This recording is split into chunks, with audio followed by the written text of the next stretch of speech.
السلام عليكم ورحمة الله تعالى وبركاته. الحمد لله نحمده ونستعينه ونستغفره ونؤمن به ونتوكل عليه ونعوذ بالله من شرور أنفسنا ومن سيئات أعمالنا. من يهده الله فلا مضل له ومن يضلله فلا هادي له. ونشهد أن لا إله إلا الله وحده لا شريك له. ونشهد أن سيدنا وسندنا ومولانا محمدا عبده ورسوله أرسله الله بالحق بشيرا ونذيرا وداعيا إلى الله بإذنه وسراجا منيرا. أما بعد، فقد قال الله تبارك وتعالى في القرآن العظيم وفي فرقان الحميد: فأعوذ بالله من الشيطان الرجيم بفضل بسم الله الرحمن الرحيم. يا أيها الناس اتقوا ربكم الذي خلقكم من نفس واحدة وخلق منها زوجها وبث منهما رجالا كثيرا ونساء واتقوا الله الذي تساءلون به والأرحام إن الله كان عليكم رقيبا. صدق الله العليم. وقال نبينا رسول الله صلى الله عليه وسلم: حب الوطن من الإيمان، أو كما قال عليه الصلاة والتسليم. سبحانك لا علم لنا إلا ما علمتنا إنك أنت العليم الحكيم. رب اشرح لي صدري ويسر لي أمري واحلل عقدة من لساني يفقهوا قولي. اللهم صل على سيدنا محمد وعلى آل سيدنا محمد وبارك وسلم عليه. அல்ஹம்துலில்லாஹ். அல்லாஹ்வினுடைய மிக பெரும் கிருபையினால் இன்று ஆகஸ்ட் 15 79வது சுதந்திர தினத்தை இந்திய மக்கள் அடைந்திருக்கிறார்கள். எனவே அதை குறித்துண்டான சில செய்திகளை நாம் பார்ப்பதற்கு இருக்கிறோம். முதலாவதாக அல்லாஹு ஜல்ல ஷானுஹு வ தஆலா இந்த இந்தியாவிற்கு அமைத்திருக்கக்கூடிய இயற்கையான தனி சிறப்புகள் என்று பார்த்தோம் என்றால், 3 பக்கங்களில் கடலினாலும் ஒரு பக்கம் சிகரத்தினாலும் சூழப்பட்ட ஒரு அற்புதமான வடிவத்தை கொண்டிருக்கக்கூடிய ஒரு நிலப்பரப்பை கொண்ட ஒரு நாடு என்பதாக பார்க்கிறோம். அதே போன்று உலகத்தில் உள்ள எல்லா முக்கிய இடங்களுக்கும் செல்வதற்கான அற்புதமான பாதைகள், அமைப்புகளை அல்லாஹு தஆலா இயற்கையிலேயே கடல் வழியாகவோ வான் வழியாகவோ அமைத்திருக்கிறான் என்பது இரண்டாவது செய்தி. மூன்றாவதாக ஆன்மீக ரீதியாக நாம் பார்த்தோம் என்று சொன்னால், ஹஜ்ரத் சையதுனா இப்னு அப்பாஸ் ரலியல்லாஹு தஆலா அவர்களுடைய கருத்தின்படி, அன்ன ஆதம் அலைஹி ஸலாத்து வஸ்ஸலாம் ஹுபித ஃபி அர்லில் ஹிந்த், அவர்கள் வானுலகத்திலிருந்து இந்த பூமிக்கு வருகின்ற பொழுது அல்லாஹு தஆலா இந்த இந்திய மண்ணில் தான் இறக்கினான் என்று இப்னு அப்பாஸ் ரலியல்லாஹு தஆலா அவர்கள் சொல்லி காண்பிக்கக்கூடிய ஒரு பகுதி. இரண்டாவது, அருமை பெருமானார் ஸல்லல்லாஹு அலைஹி வஸல்லம் அவர்களை முன்னறிவிப்பு செய்யக்கூடிய ரிக் வேதமும் சாம வேதமும் அதர்வன வேதமும் மற்றும் பௌத்த மதத்தில் இருக்கக்கூடிய குறிப்புகளும் அருமை பெருமானார் ஸல்லல்லாஹு அலைஹி வஸல்லம் அவர்களுடைய வருகையையும் அவர்களுடைய துல்லியமான அடையாளங்களையும் முன்னறிவிப்பு செய்யக்கூடியவைகளாக இருக்கின்றன என்பதை தாண்டி அவைகளெல்லாம் இந்தியாவிலே இடம்பெற்ற சமயங்கள் என்பது இங்கு நாம் கவனிக்க வேண்டிய ஒரு அற்புதமான செய்தி. அடுத்தது, தமிழ் மக்களுக்கு மிக முக்கியமாக கருதப்படக்கூடிய ஒரு நூலாக இருக்கக்கூடிய திருக்குறள், அதில் இடம்பெற்றிருக்கக்கூடிய பெரும்பான்மையான செய்திகள் குர்ஆனும் ஹதீஸும் சொல்லக்கூடிய செய்திகள் என்பதையும் நம்மினால் கவனிக்க வேண்டிய விஷயம். துவங்குகின்ற பொழுது இறைவனுடைய பெயரை கொண்டு துவங்க வேண்டும் என்று பெருமானார் ஸல்லல்லாஹு அலைஹி வஸல்லம் அவர்கள் சொன்னதற்கு ஒப்ப அந்த திருக்குறள் அகர முதல எழுத்தெல்லாம் ஆதி பகவன் முதற்றே உலகு என்று ஆரம்பிக்கின்ற பொழுது எழுத்தும் எண்ணும் இறைவனுடைய புறத்தினால் இறைவனுடைய திருப்பெயரை கொண்டு துவக்கமாகிறது என்பதாக அந்த திருக்குறள் சுட்டி காண்பிக்கக்கூடிய செய்திகளும், ஆன்மீக ரீதியாக இயற்கையிலேயே நபி ஸல்லல்லாஹு அலைஹி வஸல்லம் அவர்கள் காட்டி தந்த அந்த நுபுவத்தினுடைய செய்திக்கு பொருத்தமானவைகளாக இந்த இந்தியா அமைந்திருந்தது என்பதை நாம் பார்க்கிறோம். அதையெல்லாம் தாண்டி அருமை பெருமானார் ஸல்லல்லாஹு அலைஹி வஸல்லம் அவர்கள் ஏகத்துவ பிரச்சாரத்தை மேற்கொண்ட பொழுது மக்கத்து காபிர்கள் வானிலே தெரியக்கூடிய நிலவை பிளந்தால் நாங்கள் ஈமான் கொள்கிறோம் என்பதாக அவர்கள் சொல்ல, நபி ஸல்லல்லாஹு அலைஹி வஸல்லம் அவர்களும் அந்த நிலவை விளக்கின்றார்கள்.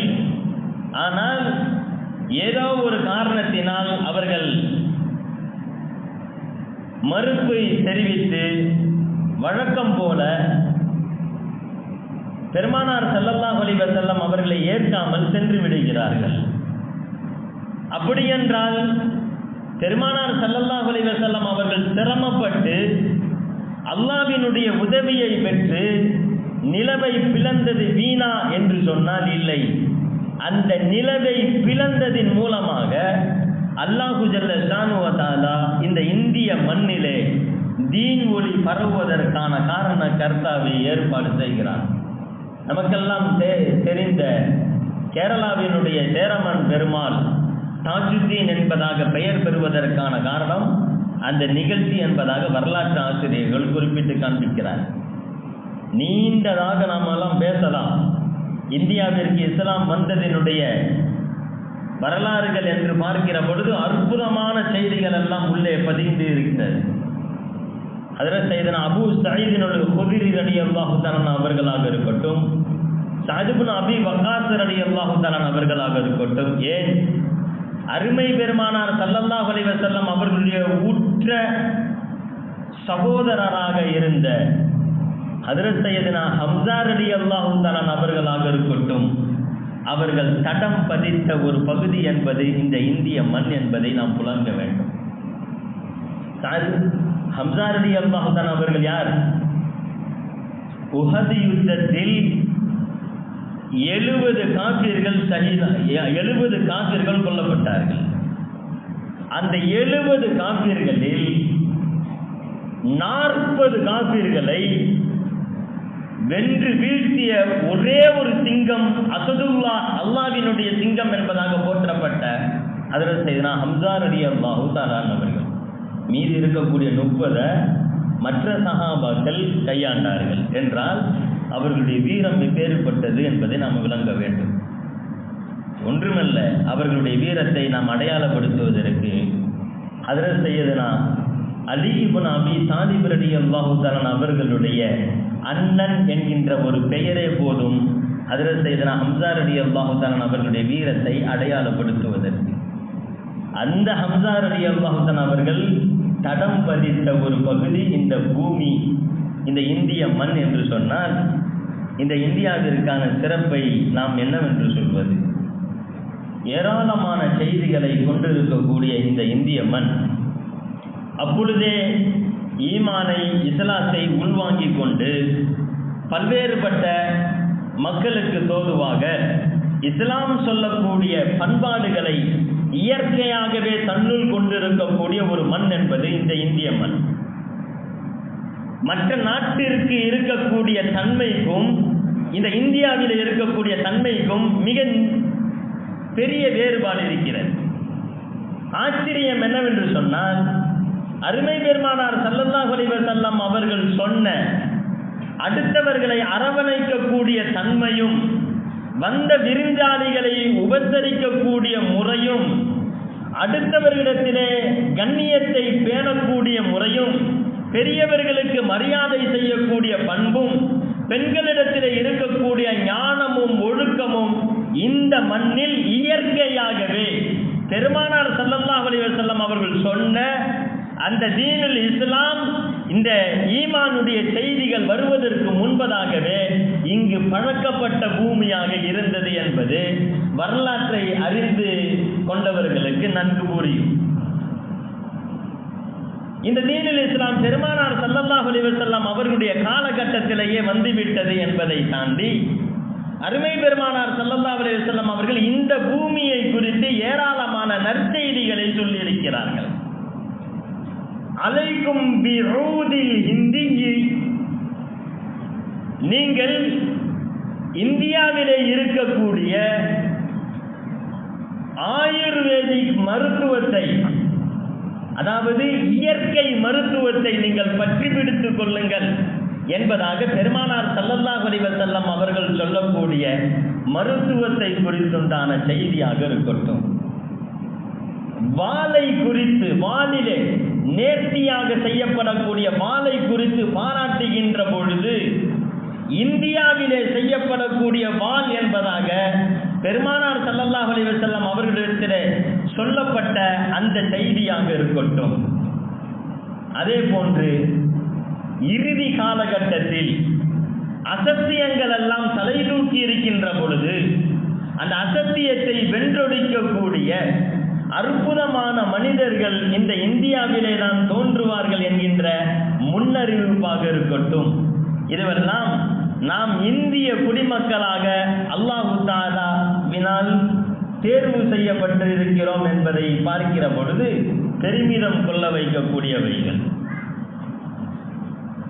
பெருமானார் ஸல்லல்லாஹு அலைஹி வஸல்லம் அவர்களுடைய காலத்திலேயே இந்த மண்ணிற்கு தீனுல் இஸ்லாம் வந்து அற்புதமான சகோதரத்துவத்தோடு அது வாசம் வீசிக்கொண்டிருக்கின்றது. எல்லா மக்களோடும் இணக்கமாக, அவர்களோடு அரவணைப்பாக, ஒற்றுமையோடு செயல்பட்டு கொண்டிருந்த ஒரு சமுதாயத்திற்கு மத்தியிலே கிட்டத்தட்ட 1600 வாக்கில் பிரிட்டிஷ் கிழக்கிந்திய கம்பெனி அயோக்கியத்தனமாக அரங்கேற்றமாகிறது. வந்தவர்கள் பிளப்பு நடத்துவதற்காக வந்தவர்கள் இங்கு இந்து முஸ்லிம் மற்ற சமுதாயத்தினுடைய மக்கள் எல்லாம் ஒன்றாக இருப்பது அவர்களுக்கு மிகப்பெரிய பலவீனமானதாகவும் மிகப்பெரிய நெருக்கடியாகவும் இருக்கின்ற காரணத்தினால் அந்த மக்களுக்கு மத்தியிலே மத ரீதியான பிளவு ஏற்படுத்தக்கூடிய திட்டங்களை அவர்கள், பிரித்தாளும் திட்டங்களை அவர்கள் வகுக்க ஆரம்பித்தார்கள்.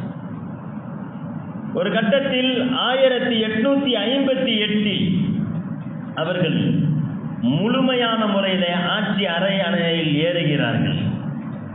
இந்தியா முழுக்க முழுக்க ஆங்கிலேயர்களுடைய ஆட்சிக்கு கீழாக மாறுகிறது 1858. இப்பொழுதுதான் கொஞ்சம் கொஞ்சமாக படியேறியவர்கள் முழு இந்தியர்களையும் மத வேறுபாடு எதையுமே பார்க்காமல் பொதுவாக இந்தியர்கள் என்ற அடிப்படையில் மொத்த அதிகாரத்தையும் அவர்கள் மீது செலுத்தினார்கள். ஒரு மனித உணர்வோடு நினைத்து பார்க்காமல் கடுமையான அடிமைத்தனத்தை கட்டவிழ்த்து விட்டார்கள். வரலாற்று ஆசிரியர்கள் குறிப்பிட்டு காண்பிக்கிறார்கள், அவர்கள் ஆட்சி செய்த 89 ஆண்டுகளில் அவர்கள் இந்த இந்திய மண்ணில் கொன்றொழித்த கொலை செய்த, படுகொலை செய்த, அது சட்ட ரீதியாகவோ அல்லது தனிப்பட்ட ரீதியாகவோ கொலை செய்யப்பட்ட மனித உயிர்களினுடைய எண்ணிக்கை 100 மில்லியன் என்பதாக குறிப்பிட்டு காண்பிக்கிறார். 100 மில்லியன். மில்லியன் என்றால் என்னன்னு நமக்கு தெரியும். இப்ப 100 மில்லியன் என்றால் எவ்வளவு மக்களை, 100 மில்லியனுக்கும் மேற்பட்ட இந்தியர்களை 89 வருடங்களில் அவர்கள் பதம் பார்த்தார்கள் என்பதாக வரலாற்று ஆசிரியர்கள் குறிப்பிட்டு காமிக்கிறார். ஆங்கிலேயர்கள் இந்த இந்தியாவிற்கு செய்த நலவுகளும் இருக்குதுன்னு சொல்லி சில பேர் பேசுறது உண்டு. அதில் முக்கியமானது என்ன சொல்லுவாங்கன்னா, ரயில்வே அவர்கள் தான் போட்டார்கள், தபால் துறை அவர்கள் தான் ஏற்படுத்தினார்கள், அதேமாதிரி சூயஸ் கால்வாய் அவர்கள் தான் அமைத்தார்கள். இது மாதிரியான நிறைய கட்டிடங்கள் எல்லாம் இருக்கிறது. இதெல்லாம் ஆங்கிலேயர்கள் நமக்கு செய்த நல்ல விஷயங்களில் உள்ளது என்பதாக சொல்லுவார்கள். உண்மையில் வரலாற்றினுடைய ஆழம் புரியாமல் பேசிக் கொண்டிருக்கிறார்கள் என்று பொருள். அவர்கள் ரயில்வே திட்டத்தை போட்டதாக இருந்தாலும், தபால் துறையை உருவாக்கியதாக இருந்தாலும், சூயஸ் கால்வாயை உருவாக்கியதாக இருந்தாலும், எல்லாம் அவர்களுடைய சுயநலத்திற்காக உருவாக்கப்பட்ட திட்டங்கள் என்பதை நாம் விளங்கணும். ரயில்வே துறை அதை யாரை வைத்து போட்டார்கள், எப்படி போட்டார்கள், எப்படிப்பட்ட காலம், அந்த தண்டவாளத்தை தூக்க முடியுமா, அந்த தண்டவாளத்தை உருக்கியது யார், அதை வடிவமைத்து அந்த இடத்திலே நிறுத்தியது யார், அதற்கு கீழாக போடப்பட்ட பொருட்கள் எல்லாம் எந்த நாட்டில் இருந்து எடுக்கப்பட்டது என்பதையெல்லாம் நாம் பார்க்க வேண்டும். கொத்து கொத்தாக அடிமைகளாக இந்தியர்களை வைத்து வேலை வாங்கப்பட்ட, இரவு பகல் பாராமல், ஓய்வு இல்லாமல் இந்தியர்களுக்கு உணவு நெருக்கடியோடு, ஊதியம் இல்லாமல், பல கோடி மக்களினுடைய கண்ணீரினால் உருவாக்கப்பட்டதுதான் இந்திய ரயில்வே துறை என்பதை நாம் புரியணும். பல இந்தியர்களுடைய உயிர், இரத்த துளிகள் அதற்குள்ளாக மறைந்திருக்கிறது. கிட்டத்தட்ட 1,06,000 மக்களினுடைய உயிர் அந்த தண்டவாளத்திற்கு கீழாக இருக்கிறது. 10 லட்சத்திற்கும் மேற்பட்ட தேக்கு மரத்தை போன்ற பெரும் பெரும் மரங்கள் இந்தியாவில் இருந்து வெட்டி அந்த தண்டவாளங்கள் அசையாமல் இருப்பதற்கான அச்சுகளாக, அழுத்தம் கொடுக்கக்கூடிய ஒரு பகுதிகளாக அவர்கள், பொருளாக அவர்கள் அமைத்தார்கள் என்பதாக நாம் பார்க்கிறோம். இதையெல்லாம் எதற்காக செய்தார்கள் என்று சொன்னால், இந்தியாவிலே இருக்கக்கூடிய செல்வங்களை, கனிம வளங்களை அந்த கூஸ்டின் மூலமாக, அந்த ரயிலின் மூலமாக எடுத்து செல்லப்பட்டு அங்கிருந்து ஐரோப்பாவிற்கு கடத்துவதற்காக தான் அது பயன்படுத்தப்பட்டதே தவிர இந்தியர்கள் பயணம் செய்வதற்காக அல்ல என்பதை நாம் புரிய வேண்டும். சூயஸ் கால்வாய் எதற்காக தோண்டப்பட்டது என்று சொன்னால், சூயஸ் கால்வாய் இல்லை என்று சொன்னால் ஐரோப்பியர்கள், இந்த பிரிட்டானியர்கள் ஐரோப்பாவிற்கு செல்வதற்கு 4000 மைல் தொலைதூரத்தை இவர்கள் பயணம் மேற்கொள்ள வேண்டியது வரும். இந்த சூயஸ் கால்வாய் வந்துருச்சுன்னா 4000 கிலோமீட்டர் தொலைதூரம் இவர்களுக்கு மிச்சமாகிவிடும் என்பதற்காக தான் இது தோண்டப்பட்டது. இருக்கக்கூடிய மக்களிடத்திலே விவசாயம் செய்வதெல்லாம் முழுமையான முறையிலே தடுக்கப்பட்டது. மாறாக இவர்களுடைய நாட்டிற்கு எந்தெந்த பொருட்களை ஏற்றுமதி செய்ய முடியுமோ அந்தந்த பொருட்களை மட்டும்தான் பயிரிட வேண்டும் என்கின்ற ஒரு கட்டாயமான சூழல் இந்தியர்களின் மீது திணிக்கப்பட்டது. எனவே நாங்கள் கொடுக்கக்கூடிய உணவை மட்டும்தான் நீங்கள் உண்ண வேண்டுமே தவிர விவசாயத்தின் மூலமாக நீங்கள் பெற்ற உணவுகளை நீங்கள் உண்ண முடியாது என்ற சூழல் இந்திய மக்களுக்கு ஏற்பட்டது. இதனால் கடுமையான பஞ்சங்கள், அந்த பஞ்சத்தினால் பல உயிர்கள் இந்த இந்தியாவிலே துடிதுடித்து இறந்து போன, 1800 1825 மட்டும் 4 பெரும் பஞ்சங்கள். இந்த பஞ்சத்திலே இறந்த மக்கள் தொகையினுடைய எண்ணிக்கை மட்டும் 1.5 கோடி. கத்திக்கொண்டே ஓடுவார்களாம், உணவு எங்காவது இருக்குமா என்பதாக. சிறு குழந்தையிலிருந்து, பெண்களிலிருந்து, பால் கொடுக்கக்கூடிய தாய்மார்களிலிருந்து, முதியோர்களிலிருந்து அத்தனை பேரும் 1.5 கோடிக்கும் மேலான மக்கள் உணவில்லாமல் துடிதுடித்து இறந்து போன ஒரு காலம் அந்த காலம். 1875 1900 வரையிலும் கிட்டத்தட்ட 22 பஞ்சங்கள் இந்த இந்தியா முழுக்க ஆங்காங்கே நடந்தது. அது மட்டுமல்ல, அதிலே ஆங்காங்கே மரணித்தவர்களுடைய எண்ணிக்கை சுமார் 35 லட்சம் மக்கள் என்பதாக வரலாற்று ஆசிரியர்கள் குறிப்பிட்டு காண்பிக்கிறார். இங்க கவலை என்ன தெரியுமா? இவ்வளவு கோடி மக்கள் இறந்து கொண்டு இருக்கிறார்கள். கொத்து கொத்தாக மக்கள் இறந்து கொண்டிருக்கிறார்கள்.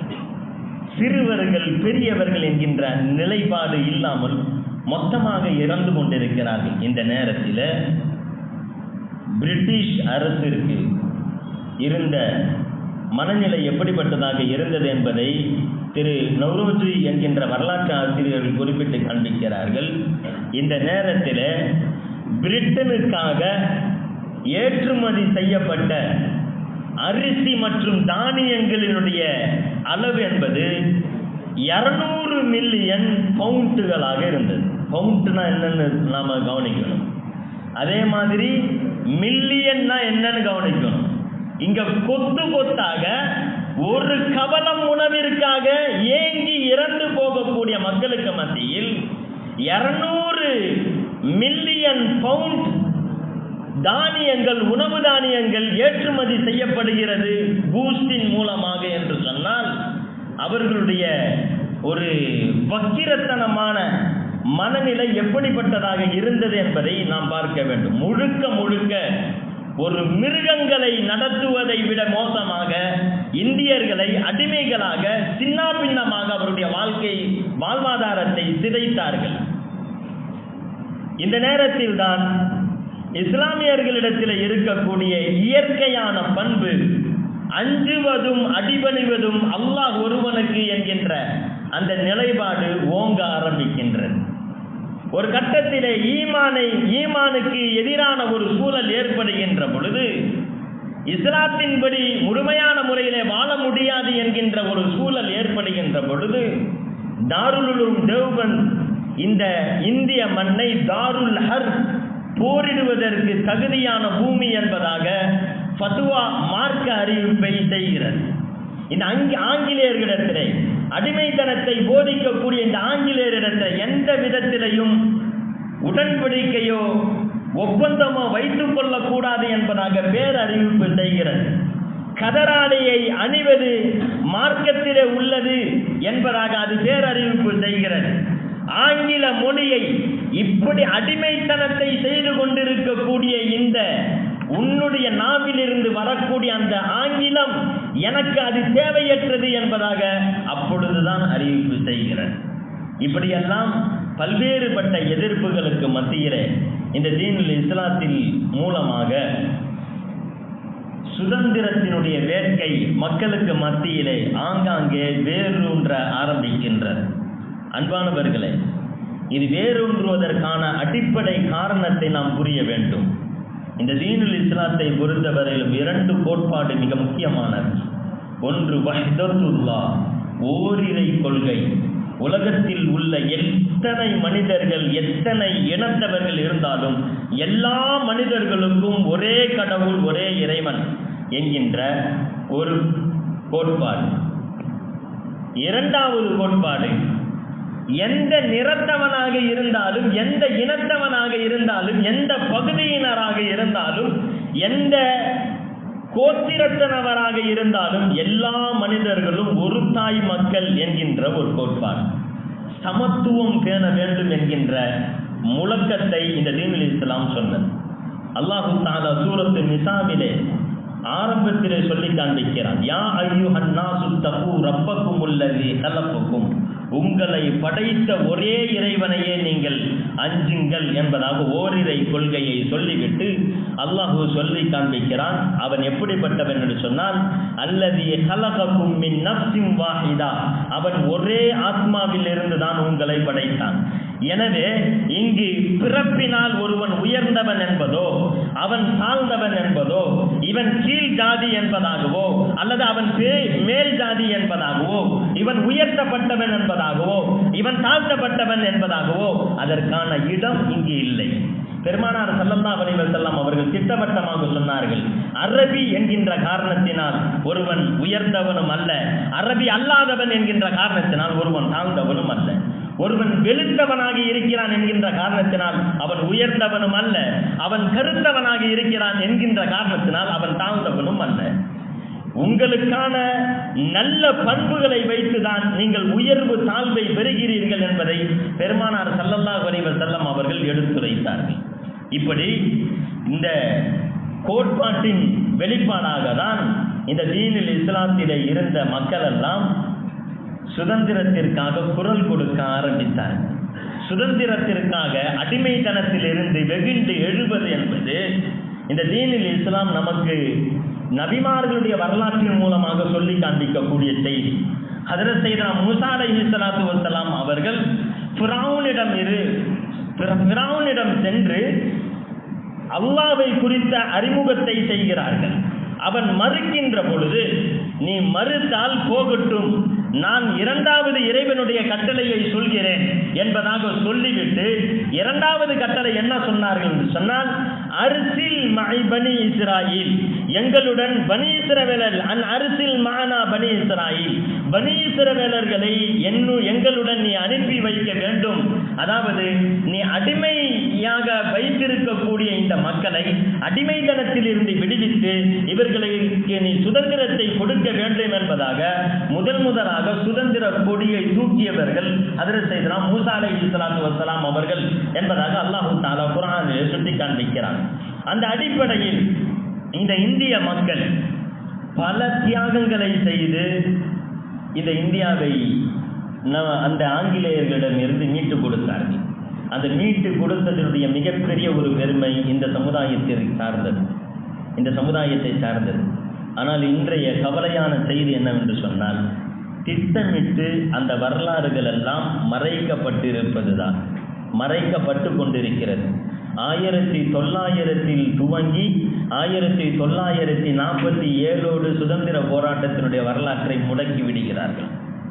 1900 தொடங்கி 1947 இதனுடைய வரலாறு, இந்திய வரலாறு, சுதந்திர வரலாறுனா அங்கிருந்து தான் துவங்குகிறது என்பதாக சொல்லி ஒரு சில நபர்களை மட்டும் அடையாளப்படுத்திவிட்டு இந்திய சுதந்திர போராளிகள் முடிந்து விட்டார்கள் என்பதாக அடையாளப்படுத்துகிறார்கள்.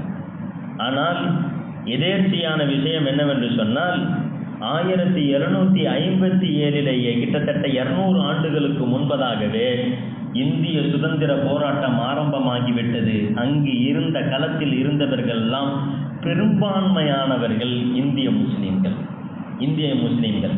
அவர்கள் இந்த சுதந்திரத்திற்காக கொடுத்த உயிர் விலை என்பது ஏராளம். கொத்து கொத்தாக அவர்கள் கொடுத்தார்கள். ஒவ்வொரு ஜாலியன் வாலாபாக் படுகொலையாக இருக்கட்டும், சிப்பாய் கழக படுகொலையாக இருக்கட்டும், இது போன்று பல போராட்டங்களில் தன்னுடைய உயிர்களை சிறுவர்கள், பெரியவர்கள், ஆலிம்கள், இளைஞர்கள் என்பதாக கொத்து கொத்தாக கொடுத்தார்கள். கொடுத்ததனுடைய காரணம் ஈமானுக்காக என்பதாக நாம் விளங்கணும். சிலர் விவரம் தெரியாமல் கொச்சைப்படுத்தும் விதமாக இவ்வளவு பெரிய தியாகங்களை எல்லாம் அற்ப மண்ணுக்காக செய்தார்கள் என்பதாக சொல்கிறார்கள். நம்முடைய சமுதாயத்தை சார்ந்தவர்களே, ஹிலாஃபத்னா என்னன்னு தெரியாம, ஹிலாஃபத்தினுடைய அர்த்தம் புரியாமல், ஜனநாயகத்திற்கு எதிரானது இந்த இந்தியாவினுடைய ஷரியத்திற்கு எதிரானது ஜனநாயகத்தினுடைய முறை என்பதாகவும், ஹிலாஃபத்து என்பதாக சொல்லி இந்தியாவினுடைய போராட்டத்தை, அதே போன்று இந்திய தேசத்தினுடைய அபிமானத்தை எல்லாம் கொச்சைப்படுத்தக்கூடிய ஒரு தன்மை என்பது மார்க்க புரிதல் இல்லாத ஒரு சில நபர்களினால், இன்னும் வெளிப்படையாக சொல்ல வேண்டும் என்று சொன்னால், குர்ஆனை பார்த்து ஓத தெரியாத ஒரு சில நபர்களினால் முன்வைக்கப்படக்கூடிய கொள்கைகள் தான் இவைகள். அந்த கொள்கைகளை எடுத்து வைத்து பல உயிர்களை, பல லட்சக்கணக்கான ஆலிம்கள், பல லட்சக்கணக்கான ஒரு சமுதாயம் கொடுத்த அந்த உயிர்களை கொச்சையாக பேசிவிட்டு செல்லக்கூடிய காட்சி என்பது ஏற்கனவே வரலாறுகளை மறைத்து இவர்களுக்கும் இந்த நாட்டிற்கும் சம்பந்தம் இல்லை என்பதாக சொல்ல நினைக்கக்கூடிய கயவர்களுக்கு இறை போடுவதை போன்றிருக்கிறது. ஒன்றை நன்றாக விளங்க வேண்டும். தேச பற்று என்பது ஈமானை சார்ந்தது. இது வஹாபியத்தினுடைய கொள்கை. எந்த கொள்கை? தேசத்தை நேசிக்க கூடாது, தேசத்தினுடைய அபிமானம் என்பது ஷரியத்திற்கு முரணானது, தேசிய கீதம் வாசிக்க கூடாது, பாரத தாய் என்பதாக சொல்லக்கூடாது. இதுவெல்லாம் வஹாபிகளுடைய சொற்களில் இருந்து உதயமானது என்பதை நாம் இங்கே விளங்க வேண்டும். அடிப்படையை புரிந்து கொள்ள வேண்டும். ஹுப்புல் வத்தனி மினல் ஈமான். பெருமானார் ஸல்லல்லாஹு அலைஹி வஸல்லம் அவர்கள் சொல்கிறார்கள், ஈமானை சார்ந்த விஷயத்தில் உள்ளதுதான் ஒரு தேசத்தை நேசிப்பது என்பது. பெருமானார் ஸல்லல்லாஹு அலைஹி வஸல்லம் அவர்கள் மக்காவிலே இருக்கின்ற பொழுது மக்கமா நகரை நேசிக்கக்கூடியவர்களாக இருந்தார்கள்.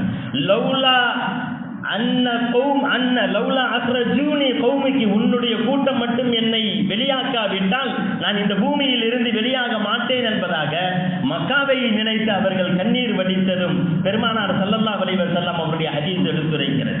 மதீனாவிற்கு சென்ற போது பெருமானார் ஸல்லல்லாஹு அலைஹி வஸல்லம் அவர்கள் அல்லாஹும்ம ஹப்பிப் இலைனல் மதீனா, யா அல்லாஹ் மதீனாவின் மீது எங்களுக்கு முஹப்பத்தை தருவாயாக என்பதாக பெருமானார் ஸல்லல்லாஹு அலைஹி வஸல்லம் அவர்கள் துஆ செய்தார்கள். மண்ணிற்காக அவர்கள் துஆ செய்தார்களா? அற்ப மண்ணுக்காக ரசூலுல்லாஹ் துஆ செஞ்சாங்க? விளங்கணும், நல்லா விளங்கணும். ரசூலுல்லாஹி ஸல்லல்லாஹு அலைஹி வஸல்லம் அவர்கள் மதீனாவை நேசிக்க சொல்கிறார், உஹது மலையை நேசிக்க சொல்கிறார். இன்ன உஹது ஜபலின் யுஹிப்புனா ஃபனுஹிப்புஹு. உஹது மலை நம்மை நேசிக்கிறது, நாமும் உஹது மலையை நேசிப்போம் என்பதாக சொன்னார்கள். மண்ணை நேசிக்க சொன்னார்களா? ஒரு ஹதீஸை விளங்குறது எப்படி விளங்கணும்?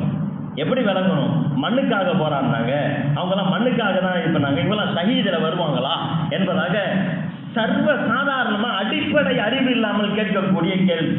ரசூலுல்லாஹி ஸல்லல்லாஹு அலைஹி வஸல்லம் அவர்கள் சொல்கிறார்கள், தன்னுடைய குடும்பத்திற்காக ஒருவன் பயணித்து, தன்னுடைய குடும்பத்திற்காக ஒருவன் சம்பாதிப்பதற்காக பயணித்து மரணித்து போனான் என்று சொன்னால் ஃபஹுவ ஷஹீத், அவன் ஷஹீத் என்று சொன்னார்கள். என்றால் தன்னுடைய சகோதர மக்களினுடைய நிலைக்காக, மற்ற மக்களினுடைய எதிர்காலம் நன்றாக இருக்க வேண்டும் என்பதற்காக ஒருவன் உயிர் துறக்கிறான் என்று சொன்னால் அது ஷஹீதில் வராதா?